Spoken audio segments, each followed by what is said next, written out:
नमस्कार दोस्तों, स्वागत है आप सभी का आपके अपने YouTube चैनल अपनी क्लास में। दोस्तों, जैसा कि हम सब जानते हैं कि अब आपका जो RACIT का एग्ज़ाम है वो बहुत बहुत नज़दीक आ चुका है। और दोस्तों, मैं जानता हूँ कि आपकी जो RACIT एग्ज़ाम में तैयारी है वो बहुत कम है। दोस्तों, काफ़ी विद्यार्थी तो ऐसे भी होंगे जिन्होंने अभी तक RACIT एग्ज़ाम की किताब तक नहीं खोल कर देखी है। दोस्तों, ऐसे में सभी विद्यार्थी चाहते हैं कि हम कैसे भी करके इस RACIT एग्ज़ाम में पास हो जाएं। हमें कुछ ऐसे इंपॉर्टेंट प्रश्न पता चल सकें जिनके आने का चांस हमारे RKCL के पेपर में बहुत बहुत ज़्यादा हो। वो हमें कौन बताएगा? तो दोस्तों, वो पर्सन आपको मैं बताऊंगा, क्योंकि दोस्तों मैं चाहता हूं कि मेरे सभी विद्यार्थी जो आने वाला RACIT एग्ज़ाम देंगे वो अच्छे परसेंटेज से पास हों। तो दोस्तों, इस वीडियो के अंदर मैं आपको आपकी RACIT एग्ज़ाम के 20 महत्वपूर्ण प्रश्न हैं वो बताने वाला हूं। दोस्तों, आप अपने एग्ज़ाम को देने से पहले इन 20 प्रश्नों को जरूर पढ़ कर जाना। दोस्तों, तो आप देख सकते हैं हमारे पास में ये जो पेपर है, इसका जो पहला प्रश्न है, इसमें पूछा गया है निम्नलिखित सेवाओं में से किस सेवा का ई मित्र वेब पोर्टल का उपयोग करके लाभ नहीं उठा सकते। यानी कि दोस्तों, जो ई मित्रा होता है, दोस्तों ई मित्रा के माध्यम से हम कौन सी सेवा का लाभ नहीं उठा सकते, ये आपको बताना है। दोस्तों, तो चलिए हम देखते हैं पहले प्रश्न के सभी ऑप्शंस को। तो आप देख सकते हैं हमारे पास में पहले प्रश्न के अंदर जो ए ऑप्शन है, इसमें आपको कहा है बिजली का बिल भुगतान करना। तो दोस्तों, मैं आपको बता दूं, ई मित्र वेब पोर्टल के माध्यम से हम बिजली का बिल है वो भर सकते हैं। इस प्रकार से ये क्या है दोस्तों, ये हमारे पास में ई मित्र की सेवा है। और दोस्तों, आपसे पूछा है कि ई मित्र की सेवा कौन सी नहीं है, तो इस प्रकार से चलिए आगे चलते हैं। ये तो हमारे पास सेवा हो गई, ठीक है। आपको नहीं का बताना है। आगे देखिए बी ऑप्शन, पानी का बिल भुगतान करना। तो दोस्तों, ई मित्र की सहायता से हम पानी का बिल है वो भी भुगतान कर सकते हैं, यानी कि पानी का बिल भी भर सकते हैं। तो इस प्रकार से ये भी क्या है दोस्तों, इसकी सेवा है। और आपको नहीं का बताना है, यानी कि सेवा कौन सी नहीं है ये बताना है। दोस्तों, तीसरा ऑप्शन देखिए सी, बोनेफाइड अधिवास प्रमाण पत्र के लिए आवेदन करना। यानी कि दोस्तों, आप ई मित्र के माध्यम से मूल निवास है उसका दोस्तों आप आवेदन कर सकते हो, यानी कि दोस्तों अपना मूल निवास बना सकते हो। ठीक है दोस्तों, ये भी क्या है, ई मित्र की सेवा है। दोस्तों, आपको नहीं का बताना है, यानी कि सेवा कौन सी नहीं है। चलिए डी ऑप्शन देखते हैं। इसमें कहा है कि ई मित्र की सहायता से आप मोबाइल के बीच फाइलें साझा कर सकते हो। नहीं दोस्तों, मोबाइल के बीच फाइलें साझा करने के लिए शेयरिट नामक एक ऐप आता है, उसकी सहायता से आप फाइलें शेयर कर सकते हो। तो इस प्रकार से दोस्तों ये क्या है, ई मित्र की सेवा नहीं है। तो इस प्रकार से आपको बताना है कि सेवा कौन सी नहीं है। तो वो दोस्तों नहीं है डी ऑप्शन। तो देखिए उत्तर डी है वो बिल्कुल करेक्ट होगा। तो हमारे पास में जो डी ऑप्शन है वो दोस्तों बिल्कुल सही होने वाला है। दोस्तों, तो चलिए अब आगे चलते हैं। हमारे पास में अब इस पेपर का दूसरा प्रश्न आता है। इसमें आपसे देखिए पूछा गया है कि किसका उपयोग दो या दो से अधिक मोबाइल उपकरणों के बीच फाइलों को स्थानांतरित करने के लिए किया जा सकता है। यानी कि दोस्तों हमारे पास में क्या है, दो मोबाइल हैं और दोस्तों इस मोबाइल से इस मोबाइल की तरफ हमें क्या करना है, कोई एक फाइल ट्रांसफ़र करनी है। तो दोस्तों हमें क्या करना होगा, दोनों ही मोबाइल्स के अंदर ब्लूटूथ ऑन करनी होगी, या फिर आप शेयरिट का यूज भी कर सकते हो। दोनों मोबाइल में शेयरिट चलाइए और दोस्तों आपकी फाइलें साझा हो जाएगी। लेकिन दोस्तों पुराने ज़माने में ब्लूटूथ का उपयोग करते थे, तो इस प्रकार से Bluetooth is the correct answer. दूसरे में दोस्तों ब्लूटूथ की सहायता से दो मोबाइल उपकरणों के बीच फाइलें हैं वो साझा हो सकती है। दोस्तों इस प्रकार से उत्तर ए वो करेक्ट होगा। यहाँ पे बी ऑप्शन है गूगल मैप्स, राजस्थान संपर्क और गूगल ग्लास। दोस्तों ये जो हमारे पास में ऑप्शंस हैं, इनकी सहायता से कोई भी फाइलें हैं वो साझा नहीं होती है। तो इस प्रकार से ए ऑप्शन करेक्ट होगा। आगे देखिए दोस्तों, हमारे पास में अब इस पेपर का तीसरा प्रश्न आता है, कॉम्बिनेशन कुंजी किसे कहते हैं। तो दोस्तों मैं आपको बताना चाहता हूँ, हमारे पास में कीबोर्ड होता है, आप सब जानते हैं, कंप्यूटर आपने देखा होगा तो और चलाया भी होगा दोस्तों। तो इस प्रकार से कंप्यूटर में कीबोर्ड होता है। दोस्तों कीबोर्ड के अंदर कई प्रकार की कॉम्बिनेशन कुंजी होती है। यानी कि दोस्तों आपको क्या करना है, अपनी दोनों अंगुली का यूज करना है। देखिए सबसे पहले हमारे पास में जो सबसे बड़ी कॉम्बिनेशन कुंजी होती है उसका नाम है कंट्रोल। दोस्तों आपने सुना होगा कंट्रोल प्लस सी। दोस्तों इसमें आप देखिए कंट्रोल प्लस सी, यानी दोस्तों दो कुंजियां लगी है, यानी कि कॉम्बिनेशन लगा है। तो इस प्रकार से कंट्रोल क्या है, कॉम्बिनेशन कुंजी है। उसी प्रकार से दोस्तों शिफ्ट भी क्या है, कॉम्बिनेशन कुंजी है। और आल्ट भी क्या है, कॉम्बिनेशन कुंजी है। आपने सुना होगा आल्ट प्लस F4। ठीक है दोस्तों, आल्ट प्लस F4, तो ये हमारे पास में कॉम्बिनेशन कुंजी है। तो इसमें आप देखिए आल्ट कंट्रोल शिफ्ट, ये क्या है हमारे पास में कॉम्बिनेशन कुंजीज के उदाहरण हैं। तो दोस्तों बी ऑप्शन है वो करेक्ट होगा। उत्तर बी क्या है, बिल्कुल सही ऑप्शन है। चलिए दोस्तों आगे चलते हैं। अब हमारे पास में चौथा प्रश्न आता है, MS वर्ड 2010 में जूम स्लाइडर का उपयोग क्या है। यानी कि दोस्तों आपको बताना है कि जूम स्लाइडर का क्या उपयोग है। चलिए देखते हैं। हमारे पास में ए ऑप्शन है, इसमें आपको कहा है कि व्यू क्षेत्र को बढ़ा या घटाकर देख सकते हैं। जी हाँ दोस्तों, MS वर्ड के अंदर पहले आपको सबसे पहले ये बताना चाहूँगा कि MS वर्ड में क्या बनता है। दोस्तों MS वर्ड में डॉक्यूमेंट बनती है। क्या बनती है दोस्तों? डॉक्यूमेंट। और दोस्तों MS वर्ड के अंदर जो फाइल एक्सटेंशन होता है डिफ़ॉल्ट, उसका नाम है docx डॉट। ठीक है, इस प्रकार से ये क्या है, हमारे पास फाइल एक्सटेंशन है। कई बार दोस्तों RCT एग्जाम में पूछा जा चुका है। दोस्तों इस प्रश्न में कहा है कि MS वर्ड में जो जूम स्लाइडर का क्या उपयोग है। तो दोस्तों जूम स्लाइडर के माध्यम से हम टेक्स्ट को बढ़ा सकते हैं और घटा सकते हैं, यानी कि दोस्तों टेक्स्ट का जो साइज है वो दोस्तों बढ़ जाएगा या फिर घट जाएगा। तो इस प्रकार से चौथे में ए ऑप्शन करेक्ट होगा।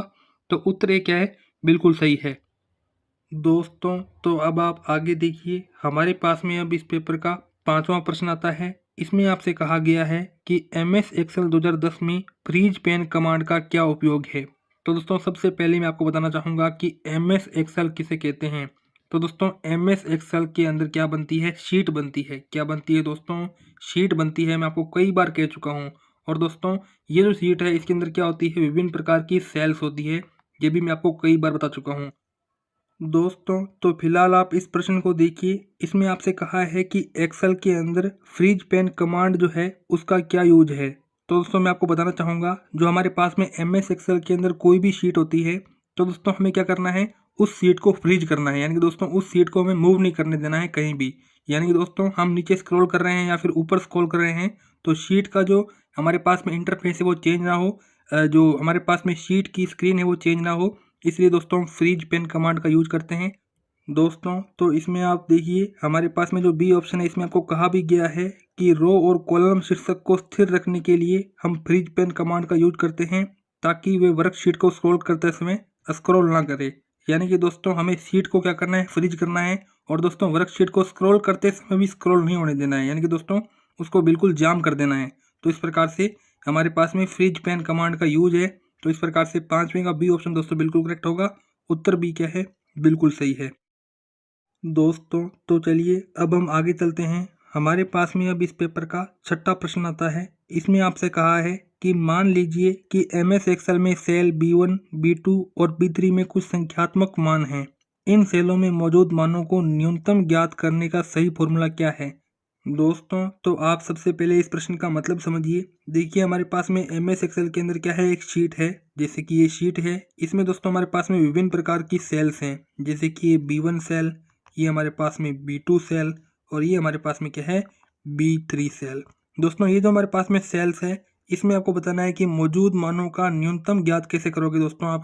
तो दोस्तों न्यूनतम ज्ञात करने के लिए आपको फॉर्मूला है बराबर मिनिमम, उसके बाद में ब्रैकेट B1, यहाँ पे comma minimum, bracket B2 comma B3 और फिर ब्रैकेट बंद। ये दोस्तों क्या है, हमारे पास में न्यूनतम ज्ञात करने का फॉर्मूला है। जो भी आपके मान है वो दोस्तों आपके न्यूनतम आ जाएंगे। तो इस प्रकार से 6 का ए ऑप्शन क्या है, वो बिल्कुल करेक्ट होगा। दोस्तों तो यहाँ पर मैं आपको सबसे पहले एक बात बता देना चाहता हूँ कि आपके कंप्यूटर के अंदर जितने भी माइक्रोसॉफ्ट से रिलेटेड टॉपिक्स हैं, जैसे MS Excel, MS Word, MS PowerPoint या MS आउटलुक, दोस्तों सभी से 2-2 प्रश्न है वो जरूर आने वाले हैं। इसलिए आप इन टॉपिक्स को जरूर पढ़कर जाना। दोस्तों तो अब आप आगे देखिए, हमारे पास में 7वां प्रश्न आता है। इसमें आपको कहा है कि किस स्क्रीन लॉक विकल्प द्वारा 9 डॉट्स की एक श्रृंखला के साथ एक विशिष्ट स्वाइप पैटर्न का उपयोग करके एंड्रॉयड डिवाइस को हम अनलॉक कर सकते हैं। यानी कि दोस्तों आपके एंड्रॉयड मोबाइल में यहाँ पर 9 डॉट्स होंगे। क्या होंगे दोस्तों, 9 डॉट्स होंगे। और दोस्तों इन 9 डॉट्स की सहायता से आपको क्या करना होगा, कोई ना कोई एक लॉक खोलना होगा। तो इस प्रकार से दोस्तों आप कई बार पासवर्ड लगाते हो, कभी M लगाते हो तो कभी L लगाते हो। तो ये हमारे पास में क्या है दोस्तों, ये हमारे पास में एक पासवर्ड है और पैटर्न है। क्या दोस्तों, एक प्रकार सा पैटर्न है, क्योंकि कभी M होता है तो कभी L होता है तो कभी N होता है। ये हमारे पास में क्या है, विभिन्न प्रकार के पैटर्न हैं जो कि एंड्रॉयड मोबाइल में हमें क्या करते हैं वो दोस्तों, अनलॉक करके देते हैं मोबाइल को। तो इस प्रकार से बी दोस्तों ऑप्शन क्या है, वो बिल्कुल करेक्ट है। उत्तर बी क्या है, वो दोस्तों बिल्कुल सही होने वाला है। दोस्तों तो अब आप आगे देख सकते हैं, हमारे पास में अब इस पेपर का 8वां प्रश्न आता है। इसमें आपको कहा है कि SSO यानी कि दोस्तों सिंगल साइन ऑन, ये दोस्तों बहुत ही इंपॉर्टेंट फुल फॉर्म है। इसका आपको बताना है कि उद्देश्य क्या है। तो दोस्तों आप सबने ज़िंदगी में एक बार तो SSO ID जरूर बनाई होगी और दोस्तों किसी न किसी भर्ती परीक्षा का फॉर्म जरूर भरा होगा। तो इस प्रकार से दोस्तों SSO ID बहुत इंपॉर्टेंट है। दोस्तों तो इस प्रश्न के अंदर आपसे पूछा गया है कि SSO का उद्देश्य क्या है। तो दोस्तों SSO की सहायता से हमारी जो लागत है वो दोस्तों कम हो जाती है। जी हाँ दोस्तों, हमारी जो हेल्प डेस्क की लागत है वो कम हो जाती है। यानी कि आप दोस्तों क्या करते हो कि बिजली का बिल भरते हो, पानी का बिल भरते हो या फिर अपनी स्कॉलरशिप भरते हो या फिर अपनी कोई फीस भरते हो। दोस्तों, आपको विभिन्न प्रकार के चक्कर काटने पड़ते हैं ई मित्रा के, और दोस्तों अलग अलग दुकान वाले आपसे अलग अलग चार्ज लेते हैं। और दोस्तों यहाँ पर क्या है कि आप एक ही मोबाइल से सभी काम कर सकते हो। आपकी जो लागत है वो दोस्तों बच जाएगी, कम हो जाएगी। तो ये क्या है, एसएसओ का यूज है। ग्राहक संतुष्टि है वो भी बढ़ जाती है, क्योंकि दोस्तों आप सब काम अपने हाथ से कर रहे हो, किसी पर भी निर्भर नहीं हो। तो दोस्तों ग्राहक संतुष्टि बढ़ती है और साथ ही उत्पादकता बढ़ती है। यानी दोस्तों आपका टाइम भी अब बच जाता है, तो उत्पादकता भी आपकी बढ़ जाएगी। तो यह सभी उत्तर क्या है दोस्तों, ये एसएसओ के उद्देश्य हैं। तो जो उत्तर डी है वो दोस्तों बिल्कुल करेक्ट आंसर होगा। चलिए दोस्तों, तो अब हम आगे चलते हैं। हमारे पास में अब इस पेपर का 9वां प्रश्न आता है। इसमें आपको कहा है कि MS पावर पॉइंट 2010 में स्लाइड के अंदर किसको नहीं डाला जा सकता। तो दोस्तों आप सबको मैंने MS वर्ड और MS एक्सेल के बारे में तो बता दिया। अब मैं आपको बताता हूँ कि MS पावर पॉइंट के अंदर क्या होता है। तो दोस्तों पावर पॉइंट के अंदर क्या बनती है, वीडियो बनती है। और दोस्तों वीडियो में क्या होती है, विभिन्न प्रकार की स्लाइड्स होती है। तो ये हमारे पास में क्या है, इसका करेक्ट आंसर है। वैसे दोस्तों ये करेक्ट आंसर नहीं है, कि वैसे मैं आपको MS पावर पॉइंट के बारे में बता रहा हूँ। दोस्तों चलिए फिलहाल हम इस प्रश्न को देखते हैं। इसमें आपको कहा है कि MS पावर पॉइंट के अंदर जो स्लाइड होती है इसमें हम किसको नहीं डाल सकते। तो दोस्तों MS पावर पॉइंट के अंदर आप गणितीय समीकरण डाल सकते हो। जी हाँ दोस्तों, गणितीय समीकरण आप डाल सकते हो। ऐसा नहीं है कि MS एक्सेल ही गणितीय समीकरण डालने के लिए बना हुआ है। आप MS पावर पॉइंट की स्लाइड में भी गणितीय समीकरण को एड ऑन कर सकते हो। वहीं दोस्तों वीडियो फाइल तो होती है स्लाइड में, और साथ ही ऑडियो फाइल भी होती है, क्योंकि दोस्तों वीडियो होगी तभी तो ऑडियो भी बनेगी। इस प्रकार से ये तीनों के तीनों क्या है दोस्तों, स्लाइड के अंदर सम्मिलित हो सकते हैं। लेकिन दोस्तों मोडेम, यानी दोस्तों आपका जो राउटर है वो दोस्तों इंटरनेट के अंदर यूज होता है। तो इस प्रकार से दोस्तों मोडेम क्या है, वो यहाँ पर स्लाइड के अंदर यूज नहीं होता। तो यहाँ पर दोस्तों 9वें का जो डी ऑप्शन है वो बिल्कुल करेक्ट होगा। तो चलिए देख लेते हैं। हमारे पास में जो 9वें का डी ऑप्शन है वो बिल्कुल करेक्ट है। दोस्तों तो चलिए अब हम आगे चलते हैं। हमारे पास में अब इस पेपर का 10वां प्रश्न आता है। इसमें आपको कहा है कि किसमें आमतौर पर ईमेल द्वारा उपयोगकर्ताओं को एक लिंक पर क्लिक करने और उनके व्यक्तिगत डाटा दर्ज करने के लिए कहा जाता है। तो दोस्तों आप सब जानते हैं कि आपको कई प्रकार से ईमेल्स आती होंगी। उनमें आपको कहा जाता होगा कि आप इन्फॉर्मेशन दीजिए, हम आपको उपहार या फिर कुछ गिफ्ट देंगे। यानी कि दोस्तों एक प्रकार का लोभ लालच आपको ईमेल के माध्यम से दिया जाता है। दोस्तों ये जो हमारे पास में लोभ लालच है वो कहलाता है अटैक। दोस्तों जो ईमेल द्वारा लोभ लालच दिया जाए वो दोस्तों कहलाता है फिशिंग अटैक। तो इस प्रकार से बी ऑप्शन क्या होगा, बिल्कुल करेक्ट होगा। तो देखिए उत्तर बी क्या है, बिल्कुल सही है। दोस्तों इस प्रकार से हमारा जो 10वां प्रश्न है वो कंप्लीट होता है। तो आगे आप देखिए, हमारे पास में अब 11वां प्रश्न आता है।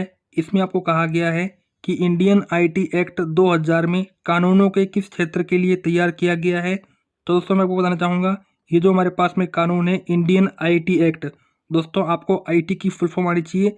IT का नाम है इंफॉर्मेशन टेक्नोलॉजी। और दोस्तों इसी से आपको पता चल रहा है कि इंफॉर्मेशन टेक्नोलॉजी से संबंधित ये कानून लाया गया है। तो इस प्रकार से 11वें का सी ऑप्शन है वो बिल्कुल करेक्ट होगा। तो देखिए उत्तर सी क्या है, बिल्कुल सही है। दोस्तों तो अब आप आगे देख सकते हैं। हमारे पास में अब 11वें प्रश्न के नीचे 12वां प्रश्न आता है। इसमें आपको कहा है कि कौन सा एप्लीकेशन सॉफ्टवेयर का उदाहरण नहीं है। तो दोस्तों आपको बताना है कि कौन एप्लीकेशन सॉफ्टवेयर का उदाहरण नहीं है। तो इसमें आप ऑप्शन देखिए, ए VLC मीडिया प्लेयर। तो दोस्तों VLC मीडिया प्लेयर क्या है, एक प्रकार का ऐप है जिसके माध्यम से वीडियोस चल सकती है। यानी कि दोस्तों ये क्या है, एप्लीकेशन सॉफ्टवेयर है। वहीं दोस्तों गूगल क्रोम क्या है, एक प्रकार का ऐप है। तो ये भी एप्लीकेशन सॉफ्टवेयर है। MS वर्ड 2010, ये दोस्तों कंप्यूटर के अंदर एक ऐप होता है जो कि माइक्रोसॉफ्ट द्वारा निर्मित किया गया है। तो इस प्रकार से ये भी क्या है, एप्लीकेशन सॉफ्टवेयर का उदाहरण है। लेकिन दोस्तों फ्लैश मेमोरी एक प्रकार का स्टोरेज डिवाइस है, यानी कि दोस्तों ये एप्लीकेशन सॉफ्टवेयर नहीं है। तो इस प्रकार से हमारे पास में एप्लीकेशन सॉफ्टवेयर का कौन सा उदाहरण नहीं है, वो तो डी ऑप्शन नहीं है। तो इस प्रकार से डी ऑप्शन दोस्तों क्या होगा, हमारे पास में बिल्कुल करेक्ट आंसर होगा। दोस्तों तो चलिए अब हम आगे देखते हैं। हमारे पास में अब इस पेपर का 13वां प्रश्न आता है। इसमें आपको कहा गया है कि निम्नलिखित में से कौन सा MWC पोर्टल का एक उदाहरण है। तो दोस्तों सबसे पहले मैं आपको MWC की जो फुल फॉर्म है वो बताना चाहता हूँ। दोस्तों M का मतलब है मैसिव, O का मतलब है ओपन, सेकेंड O का मतलब है ऑनलाइन, और C का मतलब है कोर्सेज। यानी कि दोस्तों मैसिव ओपन ऑनलाइन कोर्सेज क्या है, MWC की फुल फॉर्म है। और दोस्तों MWC क्या है, एक प्रकार का पोर्टल है। दोस्तों इस पोर्टल पर ऑनलाइन कोर्सेज हैं वो बेचे जाते हैं और विद्यार्थी द्वारा इन कोर्सेज़ को पढ़ा जाता है। दोस्तों MWC पोर्टल पर जो कोर्सेज़ हैं दोस्तों, उस कोर्सेज़ का नाम बता देता हूँ आपको। उस कोर्सेज़ का नाम है उडासिटी। क्या नाम है दोस्तों? उडासिटी उस कोर्सेज़ का नाम है। तो आपको यहाँ पर MWC पोर्टल पर जो यहाँ पर आपके कोर्सेज़ हैं उसके उदाहरण पूछे हैं, तो दोस्तों वो क्या है, उडासिटी मैं आपको बता चुका हूँ। तो इस प्रकार से 13वें का जो ए ऑप्शन है वो यहाँ पर हमारे पास में करेक्ट आंसर होगा। तो आप देख सकते हैं उत्तर उडासिटी क्या है, वो दोस्तों बिल्कुल सही उत्तर है। चलिए दोस्तों, तो अब हम आगे चलते हैं। हमारे पास में अब इस पेपर का 14वां प्रश्न आता है। इसमें आपको कहा है कि निम्न में से कौन सी जानकारी आधार कार्ड से संबंधित नहीं है। तो दोस्तों आप सबको पता होगा कि आधार कार्ड के अंदर क्या होता है, व्यक्ति का नाम होता है और साथ ही व्यक्ति का फोटोग्राफ भी होता है। यानी कि दोस्तों ये दोनों की दोनों चीज़ें क्या होती है, आधार कार्ड में होती है। और साथ ही दोस्तों जब आप आधार कार्ड बनवाने गए थे तब आपका फ़ोटो लिया होगा। दोस्तों ये फ़ोटो आपका क्यों लिया? आपकी फ़ोटो लेने के लिए फ़ोटो नहीं लिया, बल्कि दोस्तों आपकी आंखें चेक करने के लिए आपका फ़ोटो लिया गया था। दोस्तों आपकी ये जैसे आंख है, तो इस आंख के अंदर क्या होता है दोस्तों, आइरिस लगा होता है। क्या लगा होता है दोस्तों? आइरिस लगा होता है। दोस्तों इस आइरिस की वजह से आपकी पहचान है वो की जाती है। तो इस प्रकार से आइरिस स्कैन है वो भी दोस्तों आधार कार्ड में होता है। ये दोस्तों सभी की सभी चीज़ें क्या हैं, आधार कार्ड से संबंधित है। लेकिन दोस्तों CVV नंबर, ये दोस्तों क्रेडिट और डेबिट कार्ड के पीछे एक 3 डिजिट का कोड होता है। ये केवल क्रेडिट और डेबिट कार्ड में ही होता है, आधार कार्ड में नहीं होता। इस प्रकार से दोस्तों आधार कार्ड से जो संबंधित नहीं है वो नहीं है CVV नंबर। तो इस प्रकार से करेक्ट आंसर क्या हो जाएगा, ऑप्शन नंबर डी। तो देख सकते हैं उत्तर CVV नंबर क्या है, यहाँ पर 14वें प्रश्न का करेक्ट आंसर है। दोस्तों तो अब आगे हमारे पास में इस पेपर का 15वां प्रश्न आता है। इसमें आपको कहा है कि NSDL वेबसाइट मुख्य रूप से किससे संबंधित है। तो दोस्तों भारत सरकार ने पैन कार्ड बनाने के लिए NSDL वेबसाइट का निर्माण किया। और दोस्तों यदि आपने अपना पैन कार्ड बनवा लिया है और दोस्तों यदि आपका पैन कार्ड में नाम गलत है, यानी कि आपको अपने नाम में करेक्शन करवाना है, तो भी दोस्तों NSDL वेबसाइट है उसका यहाँ पर यूज किया जाएगा। यानी कि दोस्तों पैन कार्ड एप्लीकेशन के लिए और पैन कार्ड के अंदर जो भी करेक्शन कराना है, जो भी अपडेशन है, उसके लिए NSDL वेबसाइट है दोस्तों इसका यूज किया जाता है। तो इस प्रकार से 15वें का ए ऑप्शन है वो बिल्कुल करेक्ट होगा। तो इस प्रकार से दोस्तों NSDL website pan card application और अपडेशन से संबंधित है। दोस्तों तो चलिए अब हम आगे देखते हैं। हमारे पास में अब 15वें प्रश्न के नीचे 16वां प्रश्न आता है। इसमें आपको बताना है कि कौन सा मोबाइल ऑपरेटिंग सिस्टम का एक उदाहरण है। तो दोस्तों मैं आपको बताना चाहूँगा, दुनिया के अंदर अभी तक 2 मोबाइल ऑपरेटिंग सिस्टम आए हैं।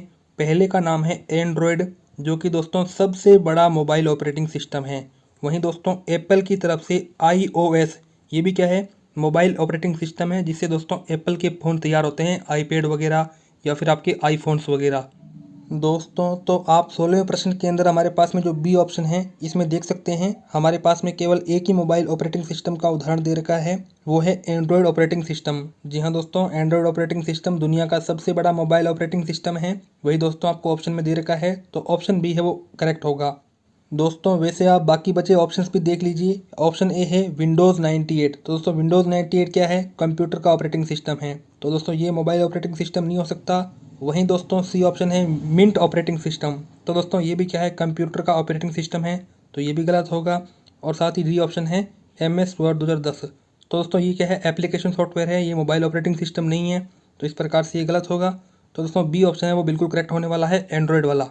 तो इस प्रकार से ये हमारे पास में सही उत्तर होगा।